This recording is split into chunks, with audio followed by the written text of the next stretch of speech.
Welcome to journalist dairy. మంత్రుల మీద CMO నిఘా నిజమేనా? మరి అక్రమార్కులు సేవలా అవుతున్నారు.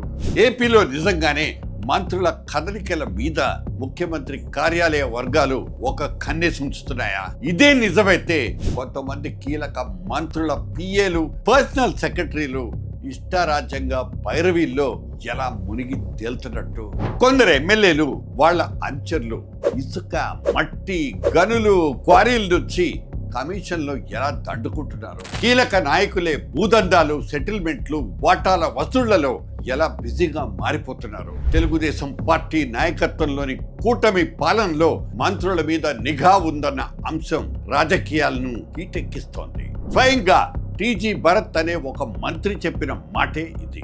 మంత్రులు, ఎమ్మెల్యేల మీద ప్రభుత్వం ఒక కన్నేసి ఉంచడం అసహజం, అన్యాచురల్, అసమంజసమేమీ కూడా కాదు. ఏ పార్టీ అధికారంలో ఉన్నా జరిగే తంతే ఇది. కానీ తెలుగుదేశం పార్టీ కూటమి పాలనతో మంత్రుల కదలికల మీద నిజంగానే నిఘా ఉందా అనేది ఒక బిగ్ క్వశ్చన్. ఒక పక్క ముఖ్యమంత్రి కార్యాలయ వర్గాల మంత్రుల మీద కన్నేసి ఉంచాయన్న ప్రచారం జరుగుతుంటే, ఇంకో పక్క క్షేత్ర స్థాయిలో కళ్ళెదుటే జరుగుతున్న దందాలు జనాలకు షాక్ కొడుతున్నాయి. పరిపాలనలో పారదర్శకత కోసం, అవినీతిని ఆపడానికి సీఎంఓ అధికారులు ప్రభుత్వంలో ఎక్కడేం జరుగుతోంది, ఎవరేం చేస్తున్నారో పసిగట్టి ఎప్పటికప్పుడు సీఎంకు చేరవేయడం కామనే.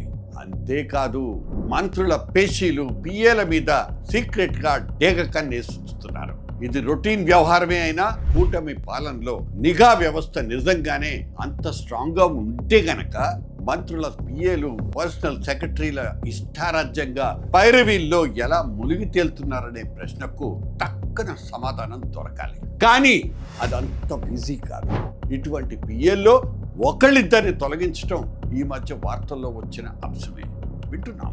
ఇక కొంతమంది ఎమ్మెల్యేలు, వాళ్ళ అనుచరులు రకరకాలుగా కమిషన్ల రూపంలో కోట్లాది రూపాయలు కొల్లగడుతున్నారనే వార్తలు కూడా కొత్త కాదు. కీలక నేతలు భూదందాలు, సెటిల్మెంట్లు, వాటాల వసూళ్లలో అంత బిజీగా ఉంటే ఈ సీఎంఓ నిఘా గొరకపెట్టి నిద్రపోతోందా?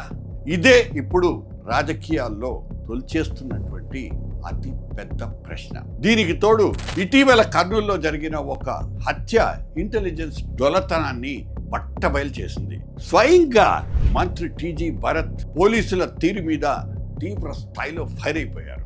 మంత్రులం ఎక్కడికి వెళ్తున్నాం, ఎవరిని కలుస్తున్నాం అంటూ మా మీద నిఘా పెట్టే పోలీసులు సమాజంలో జరుగుతున్న నేరస్తుల మీద, రౌడీ షీటర్ల మీద ఎందుకు ఫోకస్ చేయరు అంటూ ఆయన బహిరంగంగా అడిగిన ప్రశ్న సెన్సేషన్ అయింది. సోషల్ మీడియాలో హత్యల గురించి హెచ్చరికలు వస్తున్నా పసిగట్టలేని నిఘా వ్యవస్థ కేవలం రాజకీయ నాయకుల చుట్టూ మాత్రమే కాపలా కాయటం ఏంటన్నది పబ్లిక్ టాక్.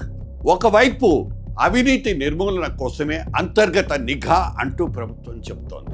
ఇంకోవైపు మంత్రులే పోలీసుల ఇంటెలిజెన్స్ వైఫల్యం మీద రోడ్డుకెక్కుతున్నారు. అసలు టీడీపీ అధిష్టానం ఒక్కసారి వెనక్కి తిరిగి చూసుకుంటే తమ నీడ తమనే మోసం చేస్తోందా అనే యాంగిల్లో చెక్ చేసుకోవాల్సిన పరిస్థితి వచ్చింది. ఇది పబ్లిక్ టాక్ మాత్రమే. ప్రజా ప్రతినిధుల మీద ఉండే స్పెషల్ ఫోకస్ దందాలు చేసే నాయకుల మీద ఎందుకు ఉండదు అనేది అధికార పక్షానికి ఒక వార్నింగ్ బెల్ మోగించే అతి పెద్ద ప్రశ్న. పాపం చేను వచ్చి కంచెను బతిమలాడుకుంటోంది. కంచె చేను వేయకూడదు కదా. That's all. మీ సమస్య ఇక మీ ఒక్కరిది మాత్రం కాదు. జర్నలిస్ట్ డైరీ దృష్టికి తీసుకురండి. మీ ఊరి ఆసుపత్రిలో డాక్టర్ రావడం లేదా? స్కూల్లో టీచర్ కనిపించడం లేదా? పంచాయతీ ఆఫీస్లో లంచం అడుగుతున్నారా? స్కూల్ శిథిలావస్థలో ఉందా? రోడ్డు నడవలేని స్థితిలో ఉందా? సమస్య ఏదైనా, ఊరు ఏదైనా మాకు చెప్పండి. సెల్ఫీ వీడియో తీసుకోండి, ఫోన్లో మెసేజ్ పంపండి, లేదా రాసి పంపించండి. మీ సమస్యను ప్రభుత్వం దృష్టికి తీసుకెళ్ళడానికి జర్నలిస్ట్ డైరీ బాధ్యత వహిస్తుంది. మా ఫోన్ నెంబర్ 7416632288. మళ్ళీ ఒకసారి చెప్తాను, 7416632288.